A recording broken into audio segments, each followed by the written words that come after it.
ገና መጾም ከጀመራችን 3 ቀን ሳይሆን እርግጥ እኮ አይጾምም። አየሁ ይሄን አውደልድል።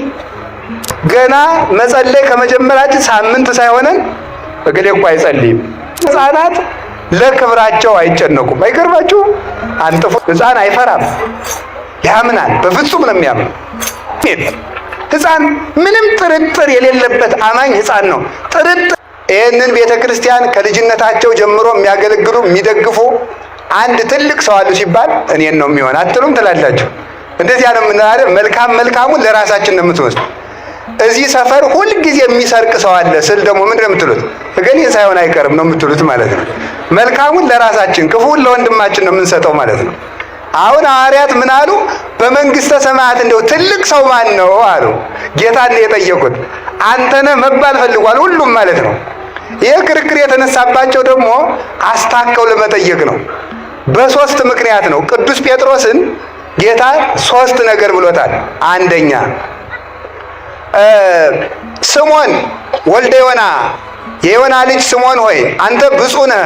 ብፁዕ አንተ ስሞን ወልደ ዮና አንተ ብፁዕ ነህ፣ አንተ አለት ነህ፣ አንተ ኮክ አለት የሚል ስም አወጣልሃለሁ።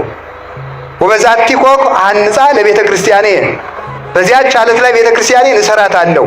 ወይክልዋ አናቅጸ ሲኦል አንቀልቅሎታ ወአማስኖታ የሲኦል ደጆች አያናውጻቱም፣ ቤተ ክርስቲያንን በአንተ አለት ላይ መሰርታታለሁ ብሎ ለቅዱስ ጴጥሮስ ጌታ አለት የሚል ስም አወጣለት።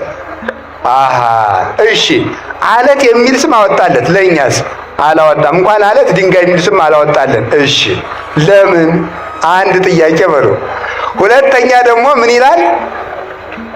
ወለከ እሁበከ መራሁተ ዘመንግስተ ሰማያት ዘአሰርከ በምድር ይኩን ሱረ በሰማያት ወዘፈታይከ በምድር ይኩን ፍትሐ በሰማያት።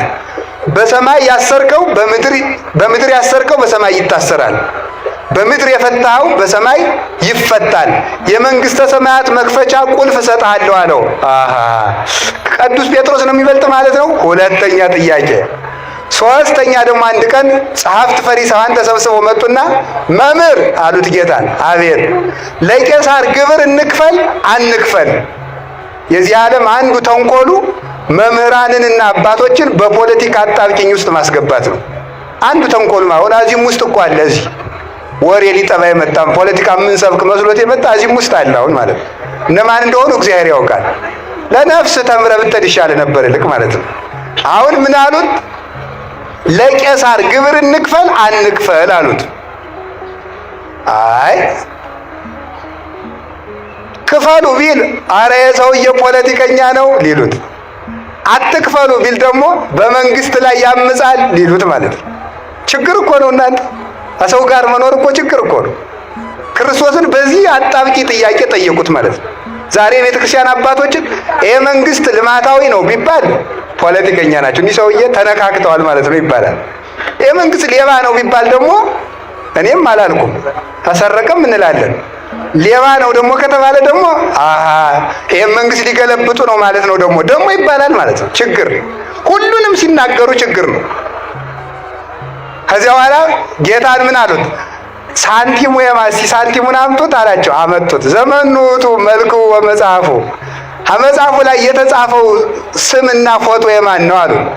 በቀኝ በኩል የኪሩቤል ስዕል አለው፣ በግራ በኩል የቄሳር ስዕል አለው። ሊያስቸግሩ አይደል የመጡ? በሉ እንግዲያስ የቄሳርን ለቄሳር የእግዚአብሔርን ለእግዚአብሔር ስጡ አላቸው። ምን ማለት ይመስላል? አንድ ጎኑን ለቄሳር አንድ ጎኑን ለእግዚአብሔር ስጡ ማለት ይቻላል? አንዱን ሳንቲም አስቸግረው ስለመጡ አስቸጋሪ መልስ መልሶ ሰደዳቸው ማለት ነው። እንዳይችሉ አደረጋቸው።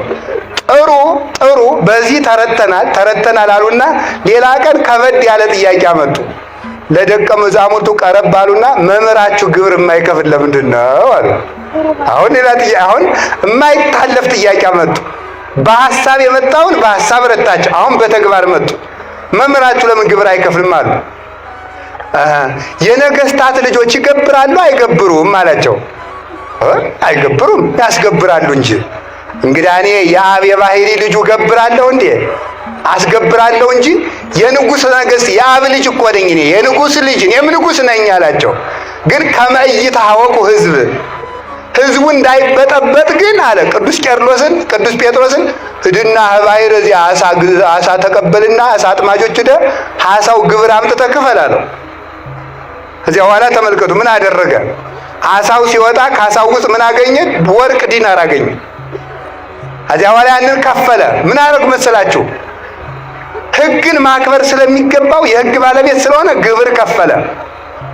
ጌትነቱን ለመግለጥ ግን ለእኔ ባሕር ትገብርልኛለች፣ እናንተ ገብር ትሉኛላችሁ አላቸው። እኔ ባሕርን የማስገብር የባሕር ፈጣሪዋ ነኝ። እንስሳት አራዊት ለእኔ አውቀው ይገብራሉ። ምድር ትገብርልኛለች፣ ሰማይ ለእኔ ይገብራል። ይባርክዎ ሁሉ ግብረ እግዚእ ለእግዚአብሔር። እግዚአብሔር የፈጠራቸው ፍጥረታት ሁሉ የምስጋና ግብርን ለእግዚአብሔር ያወጣል። ለእኔም ለአንተም ክፈል ብሎታል ቅዱስ ጴጥሮስን። እንግዲህ ቅዱስ ጴጥሮስን ለእኔም ለአንተም ግብር ክፈል ካለው ቅዱስ ጴጥሮስን ከራሱ ጋር እኩል እያደረገው ስለሆነ ጴጥሮስ ነው የሚበልጥ ማለት ነው። ቁርጡን ይንገረን ዛሬ አሉ ሐዋርያት። ሶስት ነገር ለይቶ ስላደረገለት ዛሬ ቁርጡን ማወቅ አለብን። ማን ነው ትልቅ ብለው ጠየቁት። እሱ ደግሞ ነገሩን ከጉዳይ ያወጣና ወፀዋ አሐደ ሕፃነ ወአቀመ ማእከሌሆሙ ነገሩን ጴጥሮስንም ሳይጠራ ዮሐንስንም ሳይጠራ ቶማስንም ሳይጠራ ሌላውንም ሳይጠራ አንድ ሕፃን መጣና ከመካከላቸው አቆመ። ሕፃን ነው። ያን ሕፃን አቆመና ምን አላቸው? አማን አማን እብለክሙ እመ ኢተመየጥክሙ ከመ ዝንቱ ሕፃን ኢትበጉ ውስተ መንግሥተ እግዚአብሔር። እውነት እውነት እላችኋለሁ ካልተመለሳችሁ እንደዚህ ሕፃን ካልሆናችሁ መንግሥተ ሰማያት አትገቡም ማለት ዛታሐተ ርእሶ ከመ ዝንቱ ሕፃን ውእቱ የአቢ በመንግሥተ ሰማያት። እንደዚህ ሕፃን ራሱን ዝቅ ያደረገ ሰው በመንግሥተ ሰማያት ትልቅ ሰው የሚባለው ይህ ነው አላቸው። እንደ ሕፃን ካልሆናችሁ መንግሥተ ሰማያት አትገቡም አላቸው።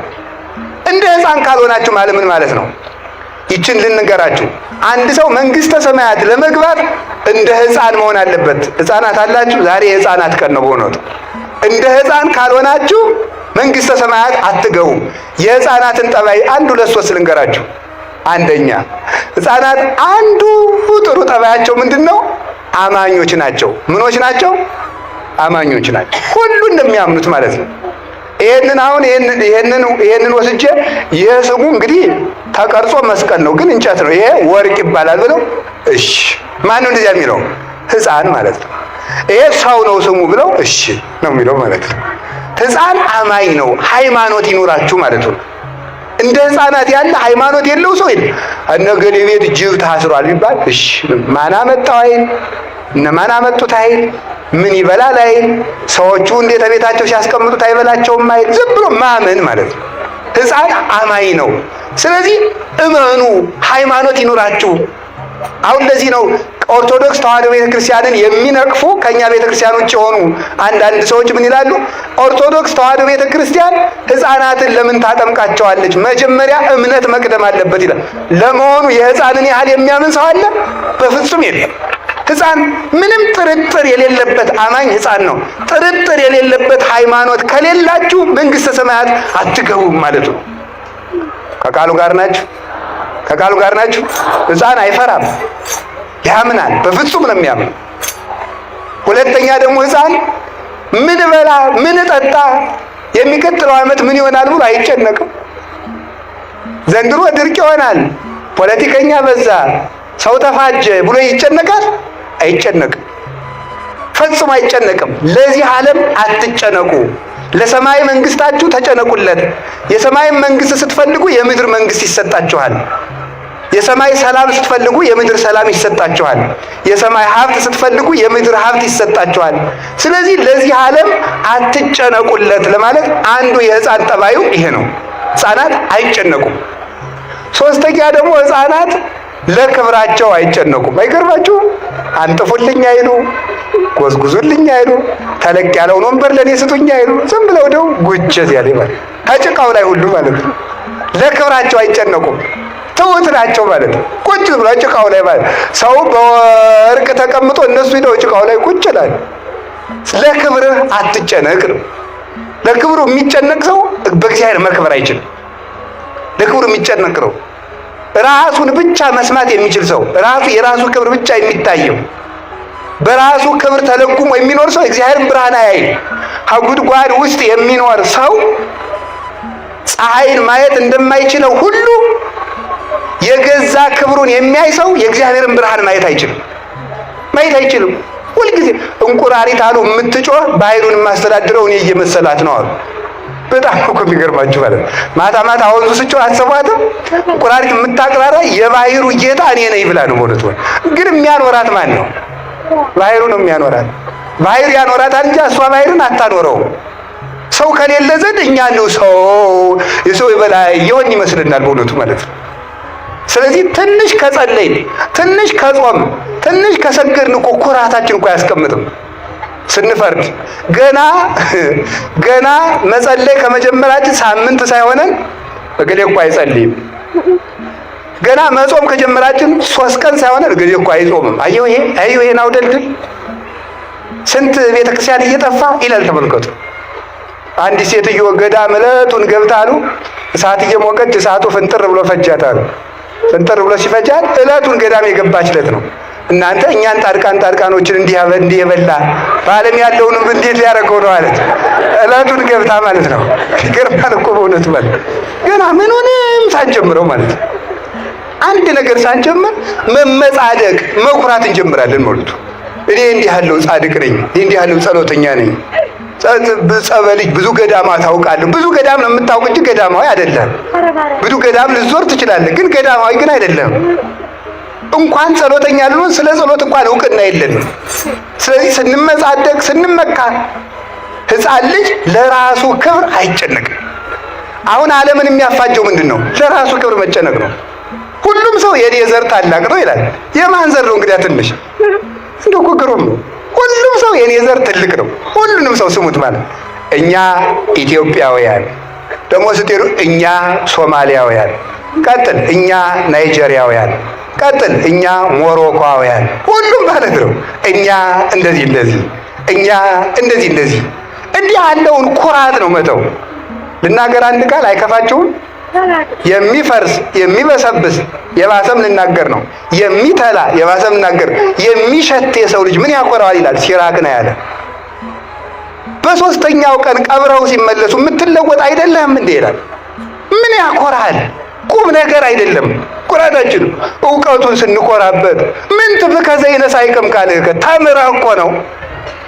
የበላይ መምህር እኮ አለብህ። አስተምሮሃል እኮ። እንዲያውም ቅዱስ ባስልዮስ እንኳን ዘቂሳርያማ ሲናገር ምንም ሊቅ ብትሆን የፊደሉ መምህር ይበልጣል። ፊደል አስተምሮሃል። ፊደልን ያላወቅበት ጊዜ ነበር። ስለዚህ የፊደል መምህር ይበልጣል። ምን ያመጻድቃል? ብትማር እውቀቱ ተጭኖብህ። ሰው እንደ ሜሞሪ እኮ ነው። መምህር ጭኖብህ ነው ያወቅከው። መልከኛ ብትሆን መልክህን አፍንጫህን አልሰራው እግዚአብሔር ነው የሰራ እንጂ። ምን ያኮራል? ሀገር ቢኖርህ ሀገር የሰጠህ እግዚአብሔር ነው ሊመሰገን የሚገባው። ኃይል ቢኖርህ ኃይል የሰጠህ እግዚአብሔር ነው የሚመሰገነው። ብትሰጥ እግዚአብሔር የሰጠህን ነው። ብትናገር እግዚአብሔር ያናገረህን ነው። ምን ቁም ነገር አለው የሰው ልጅ? እኛ እንዲህ ያለ እየኮራን ነው መኖር ያቃተን። ከሰው ጋር መኖር ያቃተን፣ ባልና ሚስት መኖር ያቃታቸው እኔ እሷም የራሷን ክብስና ግን ይሄን ነገሌ ዘር የነደጃዝማች ገሌ ዘር አያቴ ቄስ ነበሩ። አያትሽ ነው ቄስ እንጂ አንቺ ቄስ አይደለሽም። አያቴ ቄስ ነበሩ፣ አጎቴ መርጌታ ናቸው። ምንም ቁም ነገር የለው። አንተ ምንድነህ ነው ቁም ነገሩ? እንደነ አያቴ ግብረ ሰላም ሲያበሉ ግሩም ነበር። አንተ ግን እየሰረቅክ ትበላለህ። እኛ ጎንደሮች ፈትፍተን የምናበለ የድሮዎቹ ይፈተፍቱ ነበር። አንተ የሰው አንገት ልትፈተፍት ነው። አናውቃችሁም? በየመንደሩ ሞባይል አንገት እያላችሁ እየቀማችሁ ይሄንን ነው ተመልከቱ። በቀድሞ መኩራት ትተን በራሳችን ይሄን መመጻደቃችን መተው አለብን። እኔ ምንድነው? እስኪ እኔ ምንድነው ይበሉ ንገሩኝ እንጂ እኔ ምንድነው ማለት የሚገባው ይሄ ነው ማለት ነው። አንዱ ባንዱ ቅዱሳን አባቶቻችን የራሳቸው ክብር አይታያቸውም፣ የሌላው ክብር ነው የሚታያቸው። እንደ ትዕቢት ያለ በሽታ የለም በእውነት ማለት ነው። እንደ ትዕቢት ያለ በሽታ፣ ራስን ከፍ እንደማድረግ ያለ በሽታ ፈጽሞ የለም። ብእሲ ዘየአቢ ርእሶ ይመስል ከመብሲ ዘይጽያን ዲበ ሳሬት ወፍጡነ ይወድቅ። በራሱ የሚመካ ሰው በሸረሪት ድር ላይ ተጭኖ ምን የሚል ሰው ይመስላል? በሸረሪት ድር ላይ ተጭኖ እራመዳለሁ የሚል ይመስላል። ተበጥሶ ፈጥኖ እንደሚጥለው በራሱ የሚመካ ሰው ፈጥኖ ይወድቃል። በስልጣኑ ቢመካ፣ በሁሉ ቢመካ። ክርስቲያኖችን የሚጨፈጭፍ አንድ ጨካኝ ንጉሥ ነበረ። ክርስቲያኖችን ከውሻ ጋር እያታገለ የሚዝናና የሚደሰት ከውሻ ጋር እያበላ እሱ የሚስቅ ሰው ነበረ። ሰው ገድሎ እጁን በደም የሚታጠብ ሰው ነበረ። ማን የኔ ሰራዊት ምድር ጠበባት፣ ምን ይቻላቸው፣ እኔንም የሚዋጋኝ ማን ነው አለ። ሌላ የፋርስ ንጉሥ መጣና ሰራዊቱን ጨርሶ እሱንም ማርኮ ወስዶ ከዙፋኑ ስር አስጎንብሶ ወደ አልጋው ሲወጣ እሱን እየተረገጠ ይወጣ ነበር። እንደዚህ ያደርጋል እግዚአብሔር ማለት ነው። እንደዚህ ያደርጋል። ጎንደር ላይ አፄ ቴዎድሮስ ሰውን ሁሉ ተሰብስበው እግዚአብሔር ምን ያደርጋል የሚል ጥያቄ ጠየቁ። እግዚአብሔር ምን ያደርጋል ብለው ሊቃውንቱ ጠየቁ። ሁሉም ሊቃውንቱ እግዚአብሔር ማለት ምን ፈጥሯል፣ እግዚአብሔር እንዲህ ብሏል እያሉ መለሱ። አንድ ተማሪ እኔ ልመልስ አለ እና አበላሉት። አይ እንግዲህ ጠያቂ እታችሁ ነው፣ ተጠያቂ ወንበሩ ነው የሚጠየቅ፣ እኔ ወንበር ልሁን ሰው ቁሞ ይጠይቁ አላቸው። ሕግ አይደል? ምን ያደርጋሉ? ለቀቁ። ወንበራቸው ተቀመጠና እግዚአብሔር እንዲህ ያደርጋል አላቸው። ምን ያደርጋል? እግዚአብሔር ምን ያደርጋል? እንዲህ ያደርጋል። እሰውን አስለቅቆ ሌላ ሰው ይሾማል ማለት ነው። እግዚአብሔር እንዲህ ያደርጋል። ስለዚህ ተመልከቱ፣ ዙሮ ማየት። ሰው ሲሾም ያልተሾመ ሰው እንደነበረ ይረሳዋል። አመድ እንደነበረ ይረሳዋል። እናቱ ስንት ነገር አድርጋ እንዳሳደገችው ይረሳዋል። ዙሮ ማየት አይችልም። ስለዚህ ለራሳችሁ አትጨነቁ። የምትጨነቁት ለባልንጀራችሁ ይሁን ለማለት እንደ ሕፃን ሁኑ አለ። እንደ ሕፃን የሚሆን አይምሮ እግዚአብሔር ያድለን። በራሳችን የማይኮራ አሁን ሰው ሁሉ ኩራቱ በእውነቱ ማለት ነው። እኛ በእኛ ቤት ራሱ ስትመጻደው በእኛ ቤት ያለው ምጽድቅ ብታዩት በቤተ ክህነት መምህራኑ ሁሉ አይደሉም፣ እንደው አንዳንዱ ማለት ነው። እንደው አንዳንዱ ሲመጻደቅ እንደዚህ አድርጎ ማለት አይታችሁኛል። እንደዚህ ብሎ ማለት ነው። የድጓ መምህር ነው፣ የቋንቋ መምህር ነው፣ የቅኔ መምህር ነው። እንደዚህ አድርጎ መመጻደቅ ማለት ነው። በሉ እናንተ በሱ እንደዚህ ማለት ነው። መመጻደቅ ማለት ይሄ ነው ማለት ነው። ይሄ ነው እግዚአብሔር የማይወደው ማለት ነው። አሁን ምንድነው ኋላ ሌላኛው ያ በተለይ ወይ ዝማሜ የማይችለው ወይ ጸናጽል የማይችለው ሲያበላሽ ለመሳቅ ማለት ነው። ለመሳቅ ለማይችለው ሰውዬ በሉ በሱ ለገሌ ስጧቸው ይላል። ትትና ከሆነ ጥሩ። ይሄ ነው መመጻደቅ ማለት ነው። ስለዚህ በራስ መኩራት፣ በእውቀት መኩራት፣ መመጻደቅ። እናንተም ትመጻደቃላችሁ። ዲያቆኑ ይመጻደቃል ሲቀድስ፣ ንስማ በውጭ ነስማይ ማይኩ ቀረጸው ይላል ማለት ነው። ሊል ይችላል ነው። እዚህ ያሉ ዲያቆናት አይል እንደዚህ ማለት መመጻደቅ። እናንተ መመጻደቅ፣ በመስጠታችሁ መመጻደቅ፣ ሰበካ ጉባኤ መሆናችሁ በመመጻደቅ፣ ቤተክርስቲያን በመስረታችሁ በመመጻደቅ፣ ዝክር በመዘከራችን መመጻደቅ፣ በሁሉ ነገር መኩራት። እንዲህ ያለ ነገር ፈጥኖ ይጥላል። ይህንን ቤት ያደረገው የተፈጨ አሸዋ ተጠራቅሞ ነው። እኛ የቆምነው ህብረት ስላለንና እግዚአብሔር ብናኝ የነበርነውን አፈር አጠራቅሞ ስለሰራን ነው። እግዚአብሔር ስላቆመን ነው እንጂ በራሳችን የቆምነው ነገር የለም። ይሄ ከዚህ ቤት ተመልከቱ። አንድ ጠጠር መቀነስ ብንጀምር ቤቱ መናድ ይጀምራል። እግዚአብሔር አንዲት ነገር ቢቀንስ የምንናድነን ሁላችንም። ይሄንን ነው መኩራትና ራስን ማየት። እንደ አውራ ዶሮ ዝም ብሎ መኩራት። አውራ ዶሮ የሌለውን ክብር ዝም ብሎ ጀምነን የሚኮራ ሰው ዶሮ ነው። እግዚአብሔራዊ አይደለም፣ ሰው አይደለም። ራሱ በእውነቱ ማለት ሰው አይደለም። ጉንዳን እኮ ትበልጣለች፣ አይጥ ትበልጣለች እኮ። ምን የሚያኮራን ነገር አለ? ይሄንን ነው እንደ ሕፃን ካልሆናችሁ አትገቡም ያላቸው። ከቃሉ ጋር ናችሁ። ሌላ ሕፃናት ምንድን ናቸው? እውነተኞች ናቸው። ሕፃናት አይዋሹም፣ እውነተኛ ሁኑ ማለት ነው። ሰው ዛሬ ውሸቱ በጣም መከራ ነው። እውነተኛ ሁኑ። አሁን ሕፃን ልጅ እናቱ በቤቱና ሰው ሲመጣ የለችም በል ብትለው ምንድን ነው የሚለው? እናት አለች የለችም በል ብላኛለች እንጂ አለች ነው የሚለው። ይህንን ነው ተመልከቱ። እውነተኛ ነው ሕፃን፣ እውነተኛ ነው። እውነተኛ ሁኑ፣ አትዋሹ፣ አትቀልዱ። ውሸታም ነው ሰው ማለት ነው። ሲያገባ መዋሸት፣ ምን ሲል መዋሸት፣ የሌለውን አለኝ ማለት፣ ሳይደርስ ደርሻለሁ ማለት። ውሸትን ደግሞ እንደ ቀላል ታወታላችሁ። የመርዝ ትንሽ እንደሌለው የኃጢአት ትንሽ የለው። የኃጢአት ትንሽ የለውም። መርዝ ከሆነ ይገድልሃል፣ ኃጢአት ከሆነም ይገድላል። ስለዚህ ውሸትን ሰው ዛሬ አቀሎታል።